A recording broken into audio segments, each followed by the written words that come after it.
샬롬! 오늘도 사랑하는 지은네트의 생명을 전달하러 온 생전사 지은 언니예요. 이사한 집에서 새롭게 시작하는 오메가, 다들 놀러오세요. 그럼 오늘의 큐티 함께 묵상해볼까요? 폴 워셔 목사님이 책 속에서 이런 이야기를 하셨어요.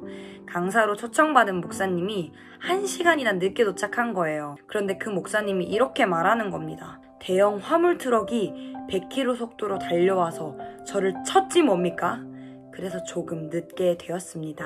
그런데 성도들이 조금 난감한 것은 멀쩡한 거예요. 아주 깨끗한 모습으로 오셔서 이제 대형 화물 트럭에 치였다고 말씀하시는 거예요. 여러분 어떤 생각이 드시나요? 아이 목사님 농담도 참 라고 생각하고 있는 바로 주은이 당연히 거짓말이라는 생각이 들겠죠. 그런데 대형 화물보다 훨씬 더 크고 강력하신 예수님을 만난 사람은 그래서 표시가 나게 되어 있다는 겁니다. 사랑하는 지은네트, 오늘 큐티 말씀을 보면서 어떤 생각을 하셨나요? 오늘의 본문은 믿음이 약한 자들을 위해 그들을 돕고 기쁘게 하라고 말하고 있습니다. 승아, 오늘 혹시 말씀을 보면서 다시 정죄하고 있진 않았어? 주은이, 노아, 혹시 또다시 결단하고 있지는 않았어? 나도 이렇게 그리스도인답게 살아야지.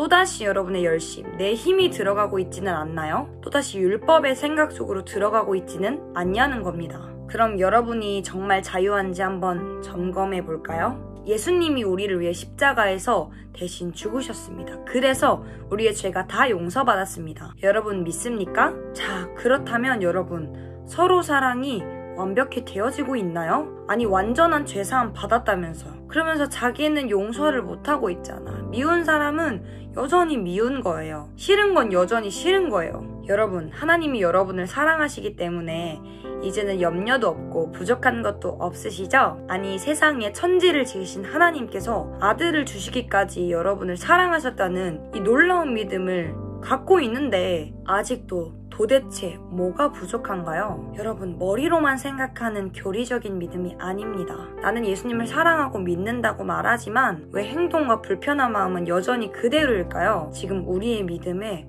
뭔가 문제가 있다는 얘기예요. 그래서 정말 하나님을 갈망해야 한다는 이유가 여기에 있어요. 아니 그럼 도대체 나보고 어쩌라는 겁니까? 5절과 6절을 함께 볼까요? 세 번역입니다. 인내심과 위로를 주시는 하나님께서 여러분이 그리스도 예수를 본받아 같은 생각을 품게 하시고 한 마음과 한 입으로 하나님 곧 우리 주 예수 그리스도의 아버지께 영광을 돌리게 해주시기를 빕니다. 아멘. 같은 생각을 네가 품어 라고 말하나요?